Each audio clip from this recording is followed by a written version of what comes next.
தமிழக மக்கள் அனைவருக்கும் இனிய காலை வணக்கம். ஆகஸ்ட் 31 காலை சரியாக 11:30 மணிக்கு இந்த வானிலை அறிக்கையானது பதிவு செய்யப்படுகிறது. அதிகாரப்பூர்வ அறிக்கைக்கு இந்திய வானிலை அறிக்கை பார்க்கும். இது உங்கள் ஏஜேஸ் வெதர் அப்டேட் சேனல். நேற்றைக்கு வெப்பச்சலன இடிமழையானது தமிழகம் மற்றும் புதுவையில் ஆங்காங்கே அமையப்பெற்றதுன்னு சொல்லணும். நம்ம எதிர்பார்த்தது போலவே அது 31, அதாவது இன்றைக்கு தேதி 31, அதாவது மாத இறுதி நாட்களில் கண்டிப்பாக தமிழகம் மற்றும் புதுவையில் ஒரு வெப்பச்சலன இடிமழையாக இருக்கக்கூடும் என எதிர்பார்க்கப்பட்ட ஒரு சூழ்நிலைன்னு சொல்லலாம். அதே போல் குறிப்பிட்டு நேற்றைக்கு நான் வந்து சாயங்கால அறிக்கையில், மாலை அறிக்கையில் நம்ம கொடுத்துருந்தோம். வடகடலோர பகுதிகளுக்கு ஒரு கனமழை வாய்ப்பாக இருக்கிறது அப்படின்ற சொன்ன அடிப்படையில் நேற்றைக்கு மிக கனமழை பொழிவையும் தாண்டி அப்படின்ற அளவுக்கு மழை பொழிவை பதிவாகியுள்ளதுன்றது போல் நமக்கு வந்து இந்த மழை மானிய அளவுகள் காட்டுகின்றது. கிட்டத்தட்ட சென்னையின் புறநகர் பகுதிகளில் குறிப்பிட்டு சொல்லணும், வட சென்னை சொல்லலாம், மத்திய பகுதிகளிலையும் ஆங்காங்கே அப்படின்ற மாதிரி பரவலான இடங்களில் கனமுதல் மிக கனமழை, அதிகனமழை ஆக அப்படின்ற மாதிரி பதிவாகி இருக்கக்கூடிய ஒரு சூழ்நிலை இருக்கிறது. இது பார்த்திங்கன்னா மணலி பகுதிகளில் 270 மில்லிமீட்டருக்கும் மேலாக அப்படின்ற மாதிரி சொல்லலாம்.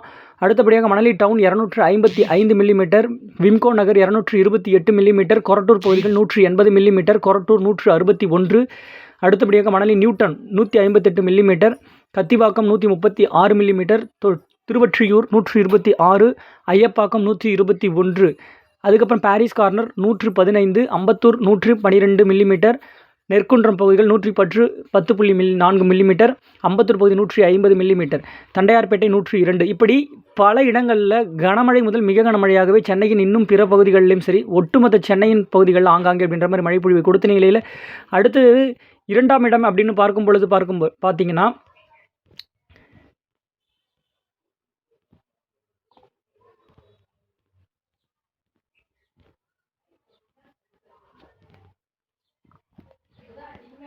மாவட்டத்தின் 2ஆம் இடம் அப்படின்னு பார்க்கும் பொழுது தஞ்சை மாவட்டத்தின் பகுதிகளில் கனமழையாக பொழிந்துள்ளது. கிட்டத்தட்ட ஒரு 78 மில்லிமீட்டர் அளவிற்கும் அப்படின்ற மாதிரி மழைப்பொழிவை பதிவாகி இருக்கிறது. அடுத்ததாக காஞ்சிபுரம் மாவட்டத்தின் பகுதிகளிலேயும் ஆங்காங்கே அப்படின்ற மாதிரி மழைப்பொழிவை கொடுத்துள்ளது. திருவள்ளூர் மாவட்டத்தின் பகுதிகளிலேயும் மழைப்பொழிவு, ஆந்திர எல்லையோர மாவட்டம் குறிப்பிட்டு சொல்லணும் அப்படின்னா அங்கேயும் மழைப்பொழிவு. புதுக்கோட்டை சிவகங்கை மாவட்டம் இணையும் இடம் என்று எதிர்பார்க்கப்பட்ட ஒரு சூழ்நிலை. தெற்கு காற்றின் உள்ளீடு கொஞ்சம் தெற்கு பயணிக்கக்கூடிய காற்று அந்த கடலோரத்தை ஒட்டிய பகுதிகளில் நல்ல ஒரு இரு காற்று இணைவு பகுதிகள் நல்லதொரு அமைப்பாக அமைந்ததுன்னு சொல்லலாம். கிட்டத்தட்ட சென்னைக்கு வந்து கொட்டி தீர்த்ததுன்னு சொல்லும் பொழுது நமக்கு அந்த வட மாநிலங்களில் நிலவக்கூடிய ஒரு வளிமண்டல சுழற்சிகள் இருக்குது பார்த்தீங்களா. காற்று சுழற்சியானது ஒடிசா கரையோரமே இப்போ தற்பொழுது ஒரு மெலிந்த காற்று சுழற்சி ஒன்று நிலவி வருகிறது. இதன் காரணமாக இந்த காற்றின் இணைவுலாம் பார்த்திங்கன்னா ஒரு சாதக சூழ்நிலையாக ஏற்பட்ட இடம்னு பார்க்கும்பொழுது வட கடலோர பகுதிகளில் அதிக கனமழையாக பொழியக்கூடிய ஒரு அமைப்பாக இருந்ததுன்னு சொல்லலாம்.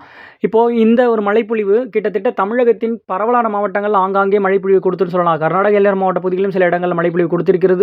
ஒதுக்கி இருக்கக்கூடியன்னு பார்க்கும் பொழுது காற்று பகுதிகளுக்கு மட்டும் இந்த சில பகுதிகளில் மழை வந்து ஒதுக்கக்கூடிய ஒரு அமைப்பாக இருந்திருக்கிறது. பிற இடங்களில் ஆங்காங்கே ஒதுக்கி லேசாக முதல் மிக கனமழைன்றது நமக்கு கொடுத்துள்ளதுன்னு பார்க்க முடிகிறது. இன்றைக்கும் மழைப்பொழிவானது வட மாவட்டங்களில் ஆங்காங்கே பதிவாகக்கூடிய ஒரு சூழ்நிலை இருக்கும். நாம் வந்து நேற்றைக்கு எதிர்பார்த்தது பார்த்திங்கன்னா இன்றைய விட நாளைக்கு கூடுதல் பரப்பில் இருக்கும் அப்படின்ற மாதிரி எதிர்பார்க்கப்பட்ட ஒரு சூழ்நிலை. இப்போது பொழிந்த இடங்களில் கொஞ்சம் குளிர்ந்த பூமி, அதாவது நிறைய ஒரு மழைப்பொழிவு கொடுத்து பூமி வந்து குளிர்ந்திருக்கக்கூடிய இடங்களில் மழைப்பொழிவு அமைந்தாலும் ஒரு லேசாக, அதாவது நேற்றைய பரப்பை விட கொஞ்சம் அவங்களுக்கு மட்டும் அப்படின்ற மாதிரி ஒரு மாறி அமையக்கூடிய ஒரு சூழ்நிலை இருக்கிறது. அது எந்த அளவுக்கு இன்றைக்கும் காற்றின் தேக்கம் இருக்கும் அப்படின்றத நம்ம பொறுத்து மழைப்பொழிவு பெய்யாத இடங்களுக்கு கண்டிப்பாக இன்றைக்கு மாவட்டத்தின் சில இடங்களில் ஒதுக்கிய இடங்களில் கண்டிப்பாக மழை வாய்ப்பு இருக்கிறது.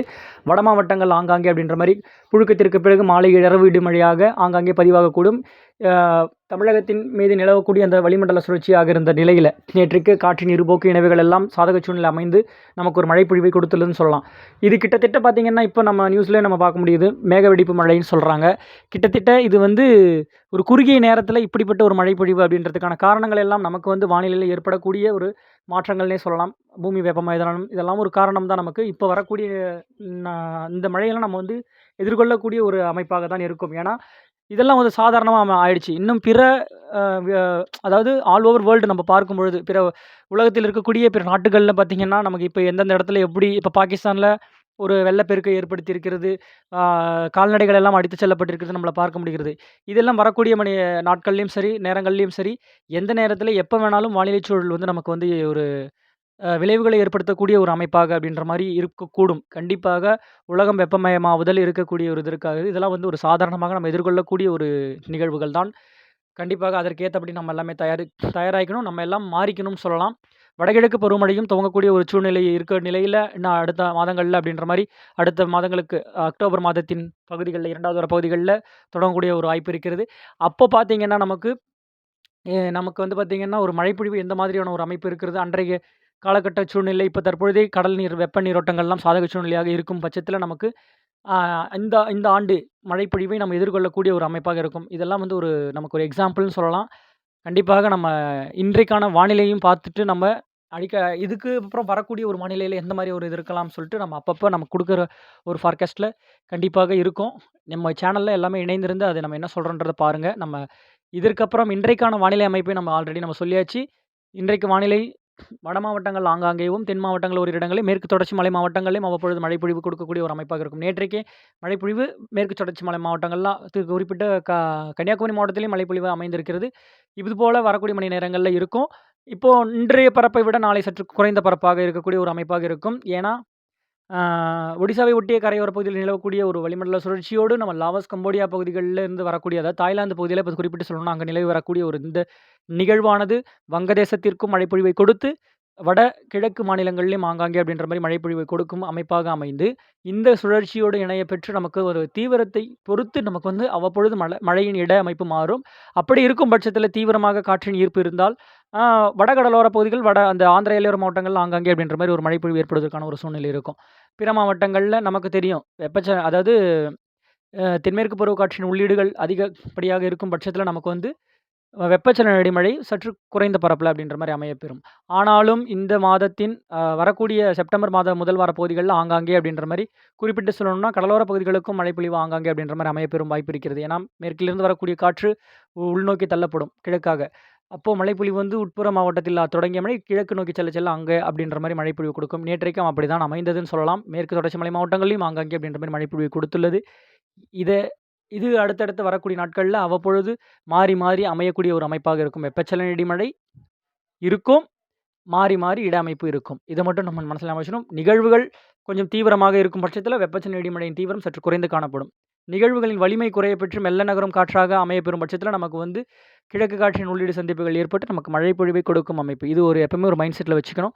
கண்டிப்பாக மழை பொழிவு இன்றைக்கும் வட மாவட்டங்கள் ஆங்காங்கே அப்படின்ற மாரி கொடுக்கக்கூடிய ஒரு மழை பொழிவு இனிவரும் நாட்கள்ல ஏதாவது ஒரு மாற்றங்கள் இருந்தாலும் ஆங்காங்கே நம்ம டெல்டாவின் பகுதிகளுக்கும் இன்றைக்கு ஆங்காங்கே அப்படின்ற மாரி ஒரு சில இடங்கள்ல மழைப்பொழிவு அமையப்பெறும். தென் உட்புற பகுதிகள்லயும் சரி. இது வந்து ரெகுலரா இப்ப இருக்கக்கூடிய ஒரு வானிலை அமைப்பு. ஏதாவது மாற்றங்கள் இருந்தால் கண்டிப்பாக அறிவிக்கிறோம். வானிலையோடு இணைந்திருங்கள். நன்றி, வணக்கம்.